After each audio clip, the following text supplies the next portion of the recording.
ओम शांति। आपका प्रश्न है कि विश्व का मालिक और स्वर्ग के मालिक में क्या अंतर है।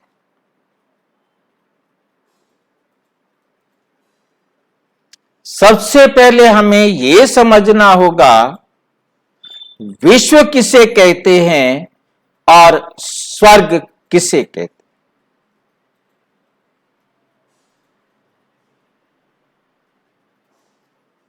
विश्व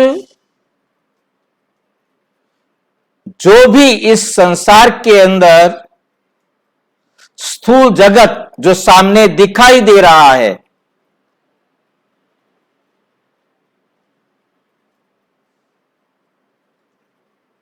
ये सारा का सारा विश्व कहलाता है। उसमें पृथ्वी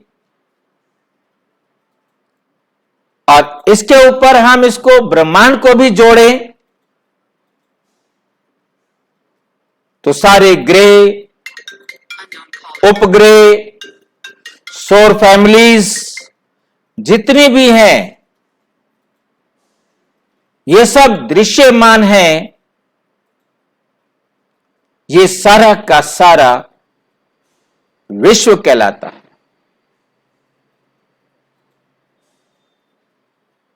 बल इसे दो हिस्सों में बांटा गया, खगोल और भूगोल, परंतु इसे हम सारा यूनिवर्स विश्व में काउंट करके चलेंगे।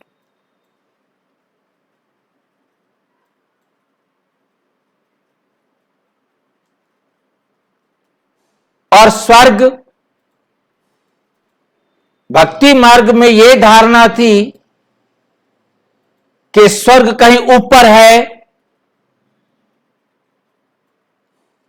जो इस सूरज चांद तारों से भी पार है।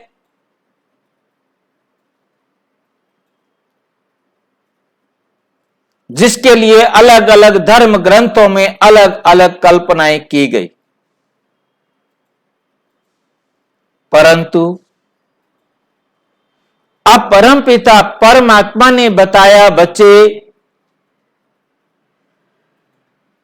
यही यूनिवर्स विश्व स्वर्ग होता है और यही यूनिवर्स विश्व नरक होता है।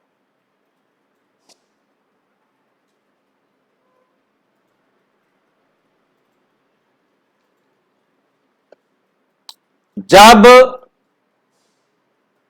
स्वर्ग होता है तो इस पृथ्वी पर केवल एक ही खंड होता है, दूसरा कोई खंड नहीं होता, जिसे ज्योग्राफी साइंस में पढ़ाया जाता है कि पृथ्वी पहले एक पेंजिया थी, एक ही खंड था, और जब ये पेंजिया टूटा तो ये अलग अलग खंड बने। अमेरिका, अफ्रीका, ऑस्ट्रेलिया, यूरोप, ये सारे खंड बाद में बने। जब एक खंड होता है तो ये स्वर्ग होता है, और जब ये टूटकर अनेक खंडों में बंट जाता है तो ये नरक होता है। इसे हम आध्यात्मिक भाषा में देखेंगे, जहां परमपिता परमात्मा ने आकर हमें समझाया कि कब स्वर्ग होता है और कब नरक होता है। जब इस धरती पर एक खंड होता है, परमात्मा ने कहा, तब यही धरती एक स्वर्ग कहलाती है, जहां लक्ष्मी नारायण का राज्य होता है, जहां स्वर्णिम दुनिया होती है, जहां केवल 9 लाख आत्माएं होती हैं।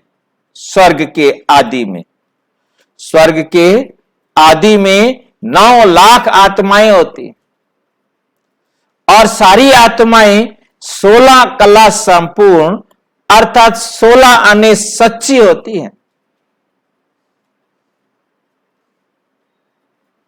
जब इस धरती पर स्वर्ग होता है तो सब सत्व प्रधान होते हैं, सब आत्माएं सत्व प्रधान होते हैं, सबके संकल्प एकदम सर्वांत सुखाए होते हैं। उसे वैकुंठ कहा जाता है। सर्वे भवन्तु सुखिना, ये सबकी बुद्धि में रहता है। सर्व का कल्याण हो।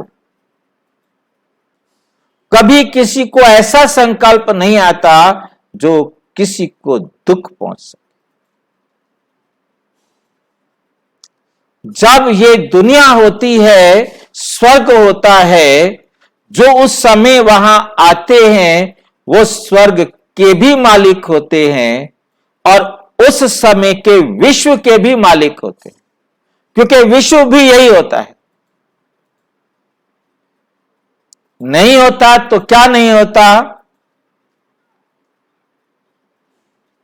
कमजोर आत्माएं नहीं होती, विकार वाली आत्माएं नहीं होती, न एक दूसरे को दुख देने वाले मनुष्य आत्माएं होती हैं, न कोई पशु पक्षी ऐसा होता है जो किसी को दुख देता हो, और ना ही प्रकृति में कोई ऐसा होता है जो किसी को दुख देता।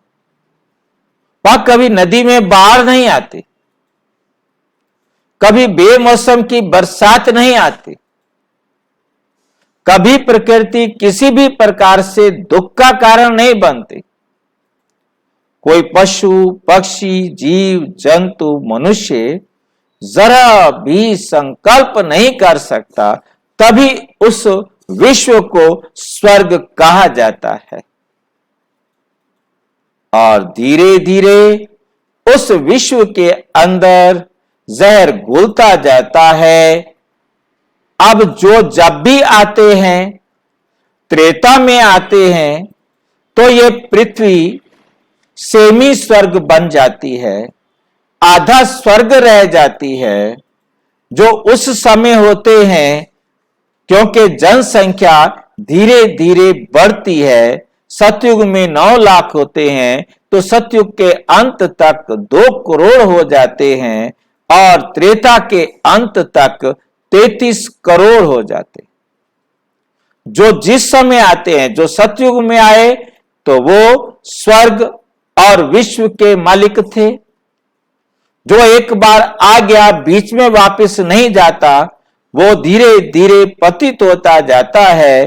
त्रेता में 33 करोड़ आत्माएं आती हैं, वो सेमी स्वर्ग के साथ साथ विश्व के भी मालिक होते। और फिर उसके बाद नरक शुरू हो जाता है, द्वापुर से भक्ति शुरू हो जाती है। तो यहां 1 अरब आत्माएं आ जाती हैं। द्वापुर के अंत तक वे आधे नरक के भी मालिक होते हैं और विश्व के भी मालिक होते हैं। और कलयुग में आकर सभी आत्माएं, सारे की सारी आत्माएं इस पृथ्वी रंगमंच पर आ जाती हैं और सारा संसार नरक बन जाता है।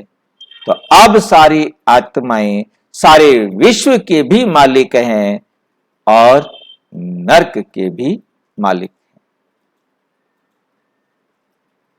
विश्व का मालिक जो आत्मा इस विश्व में अपना पार्ट बजाने आ गई, वो विश्व का मालिक तो है ही, परंतु स्वर्ग के मालिक वो होते हैं जो स्वर्ग के समय पर आते।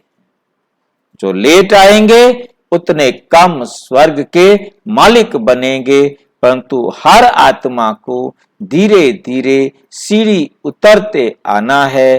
परंतु विश्व के मालिक तो सभी आत्माएं हमेशा रहती हैं, 1 साल छोड़कर। 5000 साल में से 4999 साल इस संसार में धीरे धीरे पाठ बजाने के लिए सारी आत्माएं आ जाती। कम से कम 1 साल के लिए एक आत्मा इस धरती पर आती है, ज्यादा से ज्यादा 4999 साल के लिए आती है।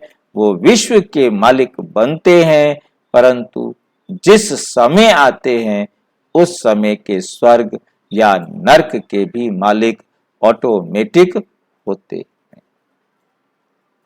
चाह और अच्छी तरह से समझना हो तो अपने समीप के किसी प्रजापिता ब्रह्मा कुमारी ईश्वरीय विश्वविद्यालय से संपर्क करें, और यदि कोई प्रश्न हो तो 9213106986 पर केवल टेलीग्राम करें। 9650692270 पर केवल व्हाट्सएप करें, फोन नहीं। ओम शांति।